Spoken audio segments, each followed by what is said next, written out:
ఉద్దేశాలు, మన ఐడియాలజీ వేరే వ్యక్తుల్లో చూసినప్పుడు చాలా హ్యాపీగా అనిపిస్తుంటుంది. అండ్ మిమ్మల్ని చూస్తుంటే ఏదో మన ఇంట్లో మనిషి, మన మనిషి అన్న ఫీలింగ్ వస్తుంటుంది. ఇదేది ముఖస్తుతి కోసం చెప్తున్న మాట కాదు.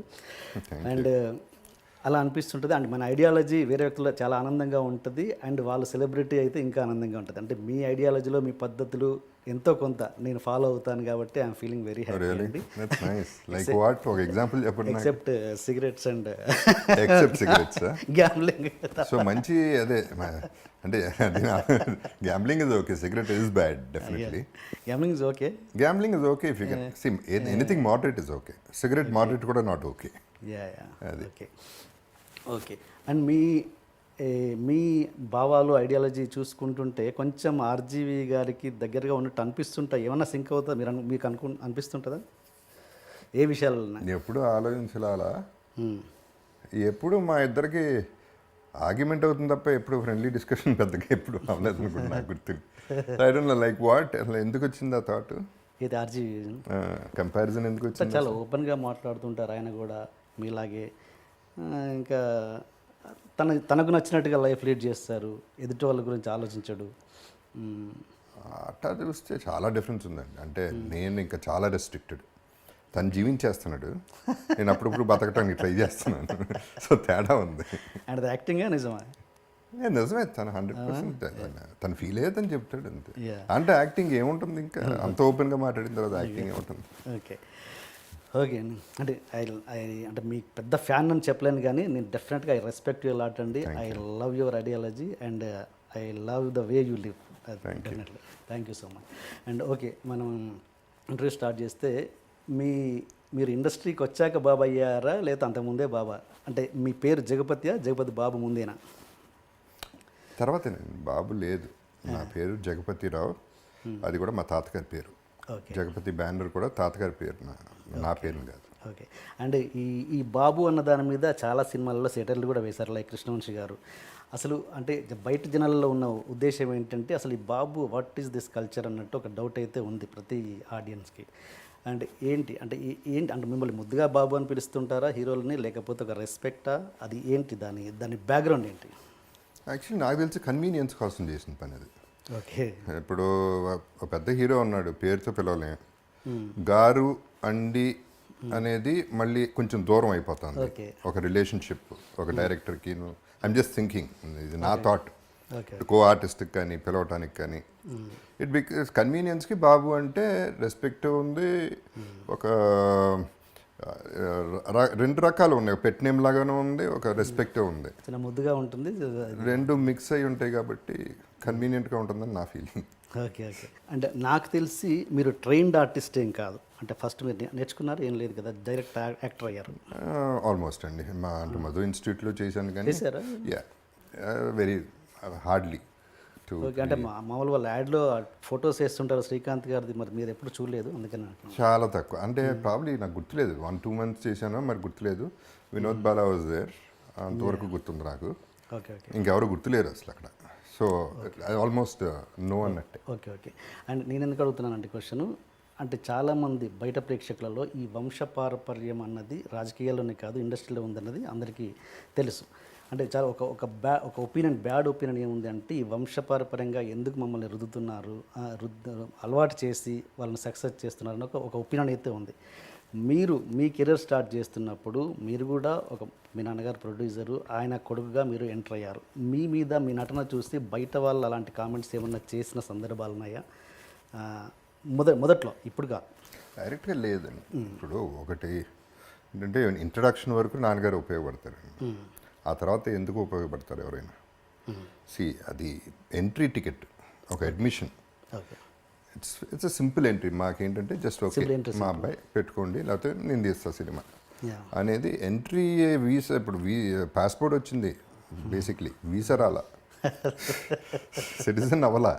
అప్పుడు సిటిజన్ మనం అవ్వాలి. There are people who failed also, there are so many examples. Star sons fail అయిన వాళ్ళు కూడా ఉన్నారుగా. అందరూ సక్సెస్ అవుతారని రూల్ ఏం లేదు. సో అది ట్యాగ్ వరకు పనికి వస్తుందండి అంతే. ఆ తర్వాత you have to succeed on your own, there is know that choice ఎవరికైనా సరే.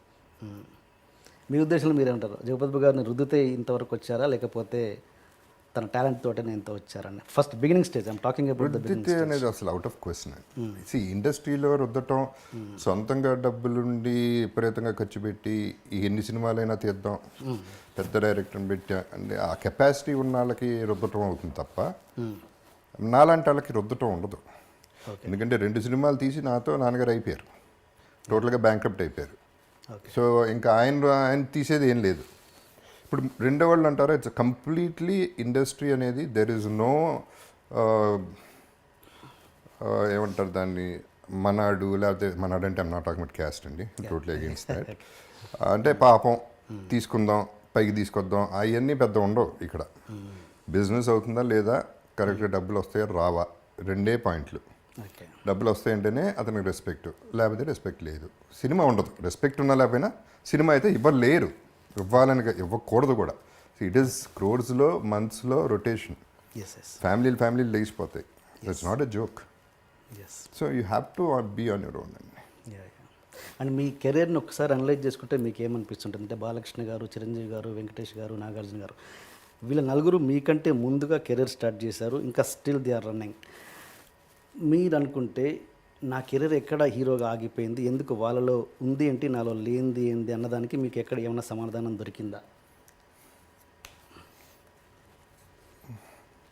ఇట్స్ ఎ గుడ్ క్వశ్చన్ అండి. అంటే నా లిమిటేషన్స్ ఎక్కువనే నాకు.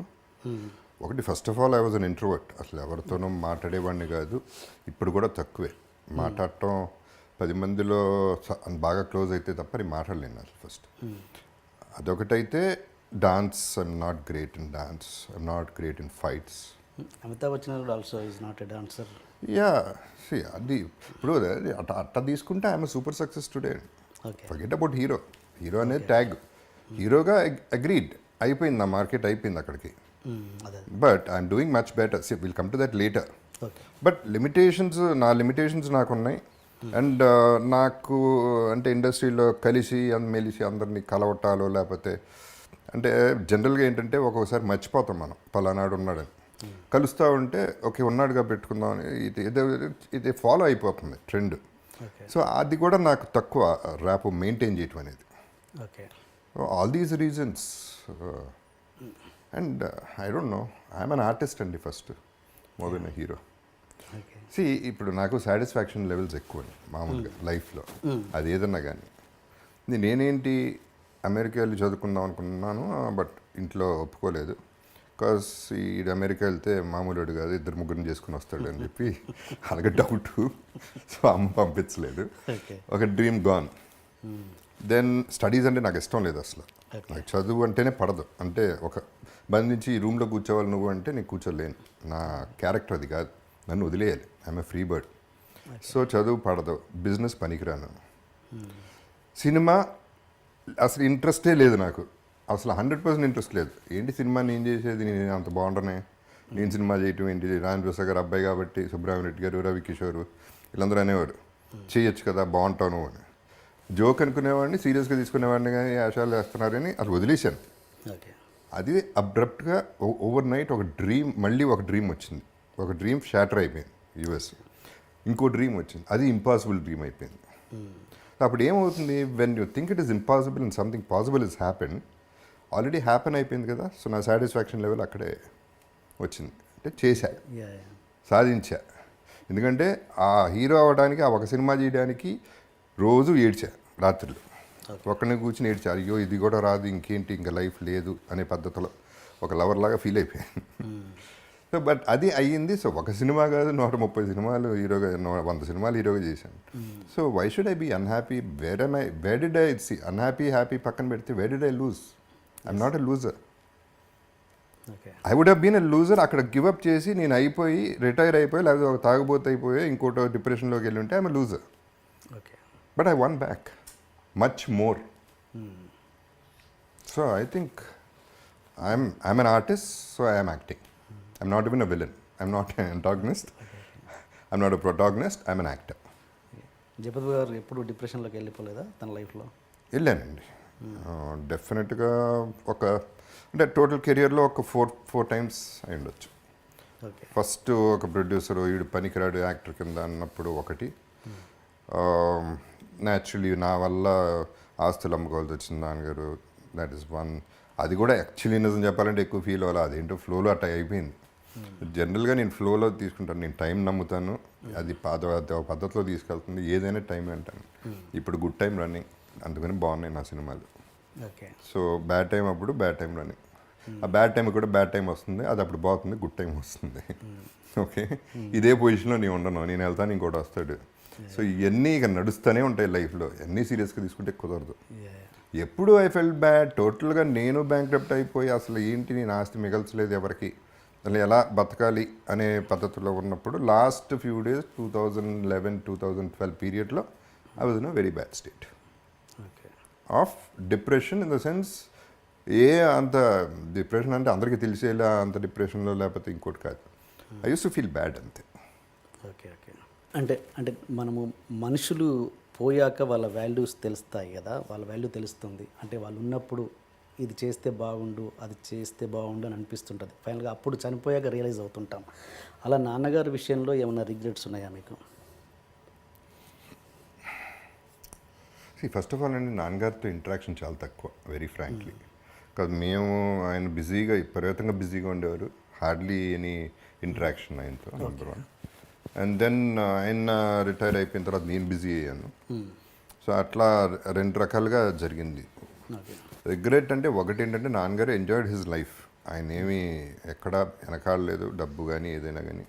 సో ఆయన పద్ధతిలో ఆయన ఎంజాయ్ చేశారు. సో దర్ ఈజ్ నో, ఒకటే న్యాచురలీ ఏంటంటే ఇవన్నీ కూడా చూసుంటే బాగుండేదని ఆశ ఉంటుంది. ఆశకి కూడా లిమిట్ లేదు. లెజెండ్ చూశారు చాలు, దట్ ఈస్ ఎనఫ్. ఏంటని reaction? It was very happy అండి. సి ఆయన వరి అల్లా నేనే. ఇక మూడోవాడు కూడా నాలాగా అయిపోయాడు, మొత్తం తగలబెట్టేస్తున్నాడు, ఎందుకు పనికిరాడు అనేది ఆయన వరి. ఆ వరి హీఈస్ ఓవర్కమ్. లెజెండ్తో అంత పెద్ద సక్సెస్ అయ్యేపాటికి ఆయనకి తృప్తి కలిగింది. సో తృప్తిగానే, నా వరకు కూడా తృప్తిగానే ఉన్నారు. ఓకే. నాలాగే అయిపోయాడు అంటే నాన్నగారు ఎన్ని సినిమాలు చేశారండి? ఒక 33-34 చేశారు. అంటే చివరి టైంలో తెలియడం ఏంటి నాలాగే అయిపోయాడు అని? అంటే అలా చేశాడని ఎప్పుడు ఒకటి రెండు అంటే బ్యాడ్ బిజినెస్ మ్యాన్, డబ్బులు మేనేజ్మెంట్ లేదు, ఎవరికి పడితే వాళ్ళకి ఇచ్చేస్తాడు, ఓకే ఓకే అనేది మోసపోతాడు, and all these things. Okay.